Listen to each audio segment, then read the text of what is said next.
اهلا بيكم في قناتكم رايح جاي مع عبد الله الجيهة، قناه اللي بنغوص فيها مع بعض في قصص المشاهير والاثرياء وحكاياتهم اللي دايما بتثير الجدل.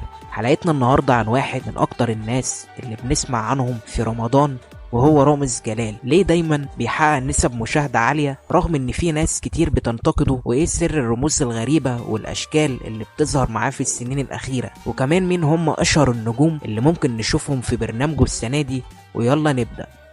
رمضان كريم وكل سنة وانتم طيبين.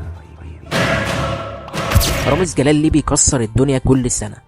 رامز جلال واحد من الناس اللي مفيش حد متفق عليه، لكن رغم الانتقادات برنامجه دايما بيتصدر الترند، وده بيبقى لعدة اسباب. واول سبب معانا الجدل، وجدل هو السر. رامز عارف كويس ان الناس بتحب الكلام عن الحاجات المثيرة للجدل، وده اللي بيعمله ببراعة، سواء بمظهره او باسلوبه او حتى الرموز الغريبة اللي ناس كتير فسرتها بانها دلالات على انضمامه لجماعات سرية، وكل ده بيخلي الجمهور يتكلم ويتفرج. رقم 2 معانا الافكار الجديدة كل سنة. رامز مش بيكرر نفسه، وده من اهم اسباب نجاحه. كل سنة فكرة جديدة او مقلب جديد بيشد الناس، يعني هو مش بيخليك تعرف ايه اللي هيحصل، وده بيخلي كل الناس مستنية اول حلقة. ورقم 3 معانا الشخصيات اللي بيستضيفها. رامز بيجيب اشهر نجوم الفن والرياضة سواء في مصر او بره مصر، وده بيزود الفضول عند الجمهور. الناس عايزة تشوف رد فعل نجمها المفضل، وده بيزود نسب المشاهدة. ورقم 4 اسلوبه ودمه الخفيف. رغم الانتقادات رامز معروف بخفة دمه، وده بيخلي ناس كتير تحبه وتستناه كل سنة. حتى اللي بينتقده ممكن يضحك على المواقف اللي بتحصل. ومين النجوم المتوقعين في رمضان 2025؟ كل سنة بنشوف نجوم كبار بيظهروا في برنامج رامز، والسنة دي التوقعات بتقول ان دول ممكن يكونوا الضيوف، بس مش الاكيد. وزي ما قلت لكم انا يا دوب بنقل لكم الاخبار اللي بتنزل على السوشيال ميديا والمواقع بس،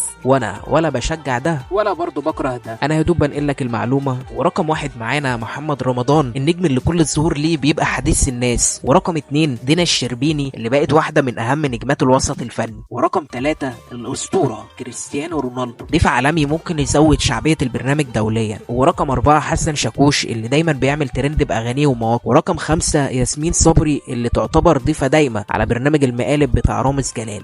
والمصادر جايبينها من مواقع التواصل الاجتماعي ولقاءات وتصريحات رامز جلال في برامج مختلفة وتحليلات نقاد برامج الترفيه. في النهاية رامز جلال واحد من الظواهر اللي بتقسم الناس، في ناس شايفاه كوميديان شاطر، وفي ناس شايفاه بيزودها. رأيكم ايه؟ بتابعوا برنامجه ولا شايفين انه محتوى مكرر؟ استنونا في حلقات تانية عن النجوم وحكاياتهم، وما تنسوش تعملوا لايك وسبسكرايب وشير للفيديو عشان يوصلكم كل جديد. رايح جاي مع عبد الله الجيهة. رمضان كريم، كل سنة وانتم طيبين، والسلام عليكم ورحمة الله وبركاته.